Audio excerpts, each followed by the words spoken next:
7-year-old Elsie's parents open up about her legacy and how they are now dedicating their lives to telling their daughter's story. Tell me a little bit about Elsie's spirit. Tell me how special Elsie was. She was born that way. Yeah. She was truly born special. She was early, wasn't she? Yeah, she was 5 weeks, nearly 5 weeks early, yeah. That doesn't surprise me now. She was just so excited to do everything, wasn't she? She couldn't wait for nothing. It was a privilege to be a mum. I was so proud of her. The effort that she put in everything, the love that she gave, not just us, her friends, her teachers, her nature, was so pure. And you know what, from day one, all I've ever said is Elsie didn't know bad.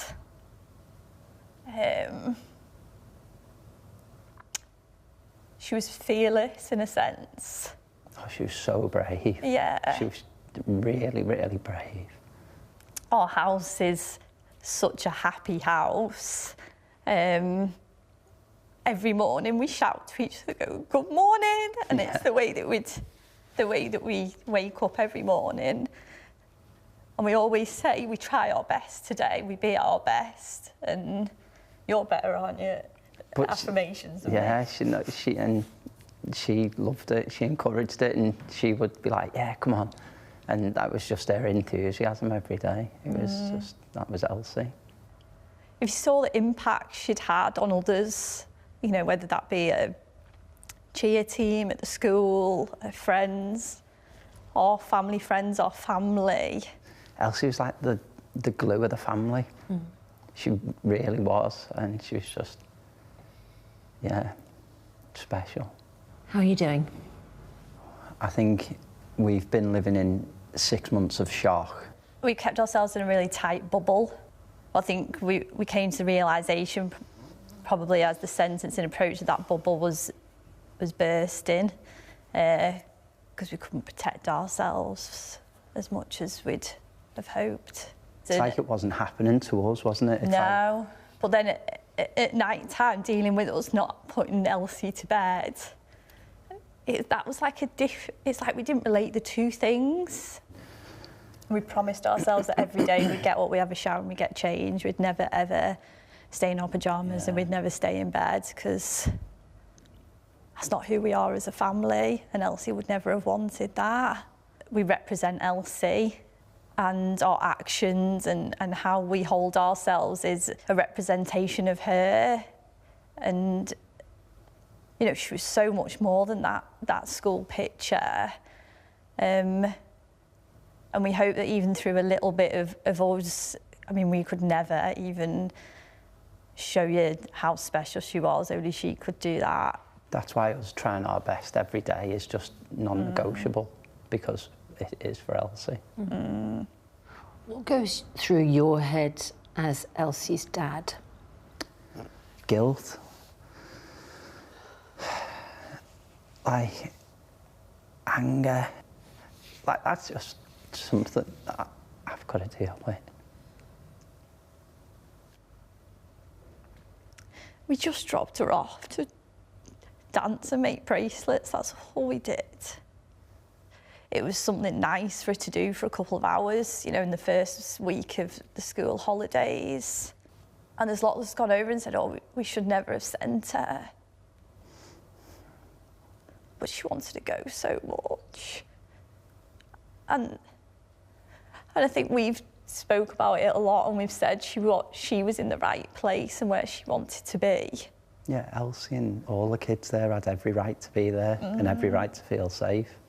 But if we had been there, it wouldn't have happened.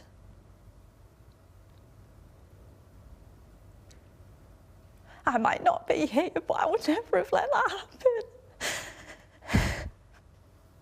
You'd fight to the death for your children, wouldn't you? Yeah. 100%. God, I'd swap with Elsie any day. Yeah. And the questions are, could someone else have done something earlier to prevent this, to stop this happening? Are those questions that you spend time thinking about? You probably think more than we have. I think it always goes back to is that nothing will bring her back. I think you just torment yourself if you think like that. There's various inquiries now going on. What do you want them to find out that would help you or that would protect other children? I think there's an element of accountability. So if somebody's made a decision that has resulted in an element of failure, then there needs to be accountability for that. And I believe that the announcement of the inquiry will do that, and it will hold people to account for some of the decisions that they've made. At the time, I didn't know what prevent was, but, you know, since now I know he's had encounters with them. So it's, it goes without saying, we're not, he's obviously come into contact with these services, and, you know, it doesn't bring Elsie back, does it? So. But we hope that the change does come off the back of it. And no one else should ever go through something like this. Like, if it was that obvious that he'd been flagged up so many times, like what? Like, yeah. Oh, I'd hate for anyone to go through this. They'd find an answer to it, to, you know, iron out the flaws that's already in these services that we look into, all these people that get flagged up. We're a hard-working family. We've always worked. We've wanted to be able to provide the best life that we could for our girls and show them you have to work hard in life to do that. The only thing we wanted from the state is to protect us. You've met a number of significant people in the wake of this tragedy, one of whom was the King. Yeah, it was lovely, wasn't he? He wanted to know about Elsie, didn't he? It was really genuine when we met him. We actually showed him things of like Elsie doing cheerleading or in a park playing or while we've been on holiday or something. And he was interested to see like, oh, where was she on that one? Was she having a nice time or how old? Or so it did feel really genuine and sincere. You can see the hurt in people's eyes when you speak to them. Everyone was grieving for us, and we still feel that now. And since then, it's felt like the whole country has. The letters we've received. But then you're getting letters from all over the country and stuff, and people sharing their own stories with you and reaching out to you and stuff, and you think, have you got me a dress? But that's what I was thinking at the time, like, how's this letter got to us? But we kept every single one. Yeah, some of them, some of the messages on the letters we did read a lot of them, didn't we? Yeah, we didn't feel alone. And you met the Prime Minister, and he does have power to change things. He just said, oh, what do you want from us? And I remember I just turned around to me and said, I want justice. Does what happened feel like justice? The sentence? Yes. It's hard to say, isn't it? It's a long term he's been given. I know in the eyes of the law he couldn't give it a full life term, and we were made aware of that. Do I believe he'll ever leave prison? Probably not. I